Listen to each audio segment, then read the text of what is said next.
Good morning. আজ থেকে আমি আমার এই ভ্লগিং শুরু করলাম। আমি আমার এই ভ্লগিংয়ে মেনলি যেটা রাখবো সেটা হচ্ছে আমি এখন অস্ট্রেলিয়ায় থাকি।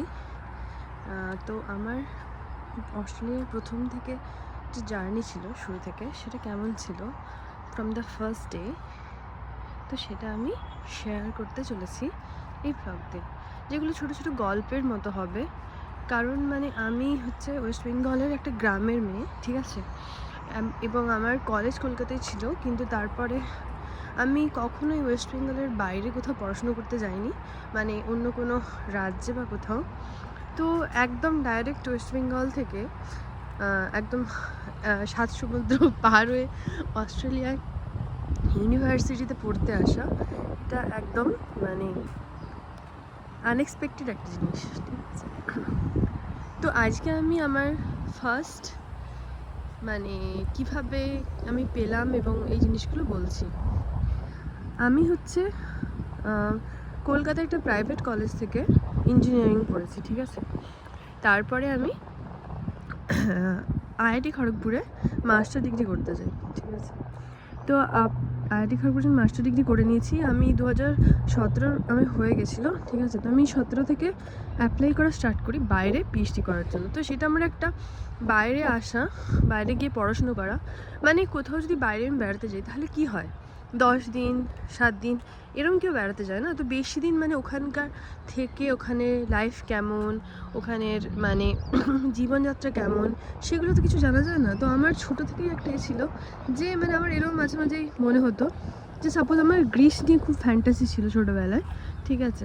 তো আমার তখন মনে হতো ছোটোবেলায় যে আমি যদি এক্সচেঞ্জ হয়ে যায়, যে আমি আজকে সকাল ঘুম থেকে উঠলাম আর গ্রীষ্মের একটা মেয়ে আমার একই বয়সের, সেও ঘুম থেকে উঠলো, দিয়ে দেখলাম যে আমি ওর জায়গায় চলে গেছি, ও আমার জায়গায় চলে এসছে, দিয়ে আমি কিছুদিন ওর লাইফটা বাঁচলাম, ও আমার লাইফটা বাঁচলো, কেউ কিছু জানতে পারলো না। ও জানলো ইন্ডিয়ার একটা গ্রামের মেয়ের লাইফ কেমন হয়, আর আমিও জানলাম গ্রীষ্মের একটা মেয়ের জীবন কেমন হয়। তো এই জিনিসটা আমার মধ্যে ছোটো থেকেই ছিল একটা এরকম অদ্ভুত একটা ভাবনা। হ্যাঁ, হয়তো গ্রিস নিয়ে ফ্যান্টাসি গ্রীষ্মের গল্প থাকে তো, আলেকজান্দ্রিয়া, তারপরে এথেন্স, সব সক্রেটিস, জিউস, এত গল্প আছে গ্রীসের। অলিম্পিক হয় ওখানে, স্টার্ট হয়েছিল। তো সেই যে জিনিসটা, সেইটার জন্য গ্রীসের প্রতি একটা ফ্যান্টাসি আমার থেকে গেছে। কিন্তু আমি যখন হোক আমি গ্রীস কখনো যাইনি, হোপফুলি জীবনে কখনো যেতে পারবো। তো এখন আমি থাকি অস্ট্রেলিয়াতে, মেলবোর্নে। অ্যান্ড রাইট নাও আমরা যে জায়গাটায় থাকি সেটাকে ল্যাভারটন বলে। তো এটা মেলবোর্নের একটা সাবার্ব, এটা সিটি থেকে ধরুন ট্রেনে করে এলে মোটামুটি আমার 1 ঘন্টা মতো লাগবে হয়তো, ঠিক আছে। এরকম একটা জায়গায় আমি থাকি। তো আমি তারপরে খড়গপুরে 2017-তে যখন হয়ে গেল আমার পোস্ট গ্র্যাজুয়েশন, আমি তখন বাইরে অ্যাপ্লাই করতে শুরু করলাম, ঠিক আছে। তো তারপরে আমি অলমোস্ট 1 বছর পরে এখানে স্কলারশিপ সহ পাই আর কি 2018-তে। তো আমি আসি 2018-র অগস্টে। আমার মনে আছে আমার commencement date mostly 20th August ছিল, হ্যাঁ, অস্ট্রেলিয়ার ইউনিভার্সিটিতে। তো সেই থেকে আমার অস্ট্রেলিয়া যে যে স্কলারশিপ পেলাম, অ্যাডমিশন পেলাম পিএইচডিতে, তো সেই যে অস্ট্রেলিয়ার জীবন সেটা আস্তে আস্তে শুরু হল সেখান থেকে।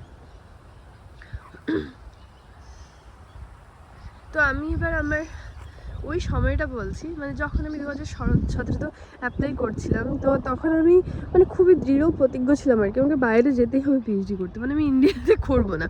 এটা নয় যে আমি ইন্ডিয়ায় ইন্ডিয়ার আইআইটিগুলো অসাধারণ, ঠিক আছে, খুব ভালো, কোনো তুলনা নেই, কারণ আমি একটা পড়েছি তো আমি জানি। কিন্তু আমার পার্সোনালি বলছি না যে বেড়াতে গেলে কি হয়, 7 থেকে 10 দিন তুমি ওখানে থাকবে, ওখানে ধরো করবে, তো সেখানে জীবনযাত্রা বা কিছু সেইটা তো ফিল করা যায় না। তো সেই জন্য আমি চাইছিলাম যে কি একটা কিছুদিন আমরা ফিল করতে চাই, তার জন্য অ্যাটলিস্ট ধরো 1 বছর এরকম থাকতে হবে না। তো সেই জিনিসটা চাইছিলাম, ঠিক আছে। তো সেই জন্যই আমার বেসিক্যালি বাইরে অ্যাপ্লাই করার ইচ্ছে। আর তাছাড়া আমি কাইন্ড অফ এটা চাইছিলাম যে খড়গপুরে আমি মাস্টার ডিগ্রি করেছি, তো আমি অ্যাকচুয়ালি টাফার জায়গা চাইছিলাম, যে যেখানে আই ক্যান গ্রো। হ্যাঁ, সেটা একটা জিনিস, যে আমি চাইছিলাম যে মানে যেটা আমার ভয় লাগছে যে বাইরে সেখানে কেমন হবে সব কিছু এরম, কিন্তু আমি সেটা ফেস করতে চাই। তো সেই জিনিসটার মধ্যে একটা ছিল, সেটাও একটা কারণ। তো সেই জন্য আমি এখানে মানে বাইরে ট্রাই করছিলাম।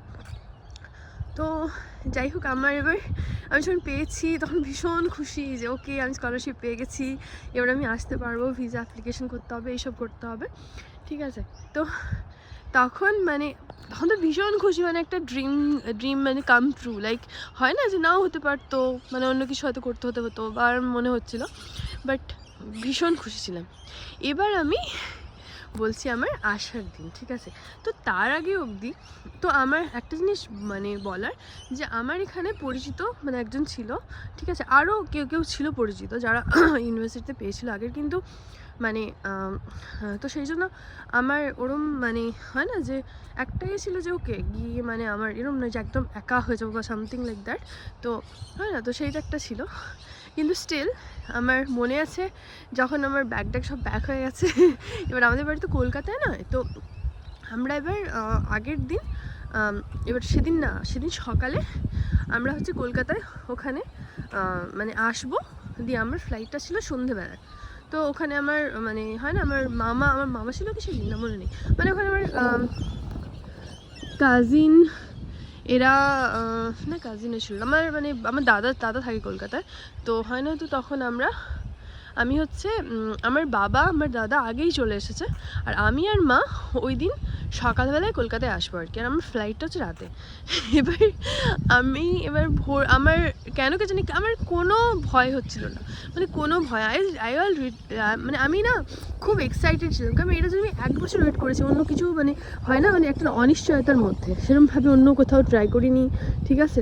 I was just waiting like আমাকে এখানে মানে পেতে হবে, এরম আর কি জিনিসটা, যে এরম আর কি। তো এই জন্য আমার মানে ভীষণ মানে এক্সাইটেড ছিলাম আমি, যে একটা নতুন মানে একটা লাইফ মানে হবে আর কি শুরু। আর ফার্স্ট টাইম আমি মানে ইন্টারন্যাশনাল ট্রিপ করতে চলেছি, মানে একা, ঠিক আছে। আমি একা কখনো আগে ফ্লাইটে যাইনি, ঠিক আছে, অন্য কোথাও, ঠিক আছে, কিন্তু মানে এবার ফার্স্ট টাইম আমি একা ফ্লাইট করবো।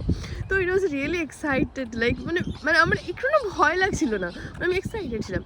কিন্তু মানে এই জিনিসটা আমি কারোর সাথে শেয়ার করিনি, শুধু আমার এখন হাজব্যান্ড, যে আমি এখন ম্যারিড, ঠিক আছে, তো আমার যে হাজব্যান্ড ওর সাথে শেয়ার করেছিলাম অনেক দিন পরে। সেটা হচ্ছে হঠাৎ করে আমার মানে সেদিন আগের দিন রাতে মানে অনেক রাতে ঘুম হয়ে গেছে, অনেক রাত মানে ভোরবেলার দিকে 4টের দিকে, দিয়ে আর ঘুমিয়ে আসছে না, ঠিক আছে। দিয়ে হঠাৎ করে মনে হচ্ছে আমার হাতগুলো ঠান্ডা হয়ে যাচ্ছে, ঠিক আছে, মানে কি একটা অদ্ভুত অনুভূতি মানে এমনটা আবার হচ্ছে, ঠিক আছে। আমি ভাবছি যে কী হচ্ছে আমার, ঠিক আছে, মানে এটা আবার কি, ঠিক আছে, তো হওয়ার কথা নয়, ঠিক আছে। তো তারপরে আমি ভাবছি কি বোকা মানে আমার কি হার্ট অ্যাটাক হয়ে যাবে নাকি, হ্যাঁ, কিন্তু আমি তো ভয় পাচ্ছি না, আমি তখন ভাবছি আমি তো ভয় পাচ্ছি না, তাহলে আমার এরকম হচ্ছে কেন, হ্যাঁ, আমার কি হার্ট অ্যাটাক হয়ে যাবে নাকি। দিয়ে আমি উঠে পড়ে না আমি বাথরুমে গেছি, ঠিক আছে, আমি কাউকে কিছু বলিনি। দিয়ে বাথরুমে গিয়ে ভাবছি কি হচ্ছে, দিয়ে আমি বলছি আর ইউ কিডিং মি, আমি নিজেকে বলছি, ঠিক আছে, যে মানে আমি তো ভয় পাচ্ছি না, তাহলে আমার শরীরও হচ্ছে কেন, ঠিক আছে। দিয়ে এনিওয়েজ লাইক বাথরুমে গিয়ে কিছুক্ষণ আমি জাস্ট মানে বসেছিলাম এরকম টাইপের, দিয়ে নিজেকে মানে জানি না অদ্ভুত একটা, তারপরে আস্তে আস্তে ঠিক হলো জিনিসটা, ঠিক আছে। দিয়ে তারপরে সকালে আমি আর মা, তখন আগের দিন আমার লাগেজ নিয়ে চলে এসেছিলো আমার দাদা ওখানে কলকাতায়। তো আমি আর মা সকালবেলায় মানে আমাদের ওখান থেকে প্রথমে বাস দেন ট্রেন, না বাসে করেই পুরোটা এসেছিলাম বোধহয়। আমাদের ওখান থেকে একটা জায়গা মানে ট্রেকার বা অটো এরকম করে যেতে হবে, সেখান থেকে গ্রাম, তো সেখান থেকে বাসে করে মানে কলকাতায় মানে কোথায় নামবো, মোস্টলি ধর্মতলা বা কোথাও, তারপর ওখান থেকে আবার বাসে যেতে হবে, এরকম কিছু একটা ছিল। তো আমরা আসছিলাম, তো তারপরে আবার যখন আসছি জার্নি হচ্ছে তখন আমি ফাইন, আমার কিছু মনে হচ্ছে না, আমি টোটালি ফাইন। কী হয়েছিল কে জানে, ঠিক আছে, মানে অথচ আমি একটু কিন্তু মানে ভীত ছিলাম না যে আমি যাচ্ছি বা কিছু। তো এই গল্পটা আমি মানে শুধু আমার হাজব্যান্ডকে বলেছি, কারণ আমি ওই সময় ওরকম হাত ঠান্ডা হয়ে যাচ্ছিলো, আমার মনে হচ্ছিলো অদ্ভুত একটা ফিল হচ্ছে, মানে মনে হচ্ছিলো হার্ট অ্যাটাক হচ্ছে না প্যানিক অ্যাটাক হচ্ছে, কী হচ্ছে, কিন্তু আমি প্যানিকড ছিলাম না, মানে আমি ভয় পাচ্ছিলাম না, তাও আমার এটা হচ্ছিলো। তো মানে আমি নিজেকে ব্যাগ মনে হচ্ছে যে এ বাবা কি রেডিকিউলাস, মানে আমি একটা জায়গায় নতুন জায়গায় যেতে চলেছি, আমি মানে সেই জন্য আমার হার্ট অ্যাটাক হয়ে যাবে নাকি, ঠিক আছে, কিন্তু আমি তো ভয় পাচ্ছি না, তাহলে কেন হচ্ছে? তো লাইক মানে খুবই ছিল, অদ্ভুত ছিল জিনিসটা, মানে আমি মানে কিন্তু এরকম হয়েছিল, ঠিক আছে।